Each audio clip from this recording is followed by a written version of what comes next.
Welcome to the WZ interviewing tip presented by the International Association of Interviewers. I'm Tammy Clark, and today we're going to be talking about our instructions to our witnesses.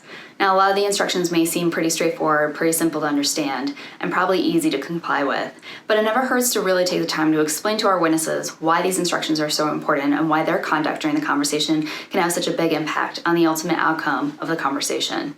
Of course, we want our witnesses to be aware of their conduct, so we don't want them asking questions, we don't want them answering questions, and the reason why is actually twofold. If they're asking or answering questions, well, first and foremost, it can appear that there's a kind of a two-on-one situation. So two interviewers, one subject.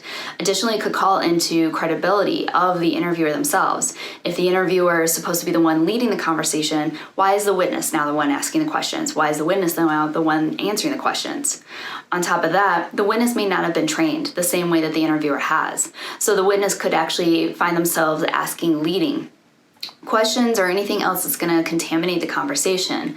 So we want to stress the importance of being quiet during the conversation, not just because their only role is to sit there and take notes, but because of the potential impact they can have. So it's really important to stress how we need the information from the person sitting across from us directly. We don't want to guide the conversation, and that includes the witness. By ensuring that they're not engaging in conversation in any way, shape, or form, they're now not going to contaminate the conversation either.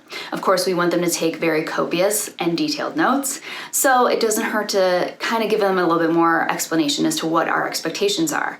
WZ has a really helpful form called the post-interview summary that can be printed off of our website, and walking your witness through that will give them a better comprehension of the different times and the different parts of the conversation. It never hurts to really just sit them down and give them an idea of what the conversation is going to sound like, the questions you're going to ask, and similarly some of the responses that they may be getting from the subject as well. Again, making sure that they're well aware of what types of notes you want, the timelines, other than start and finish, of course, it's really going to set them up for success. And the more we set our witnesses up for success, the more at the end of the day we actually set ourselves up as well.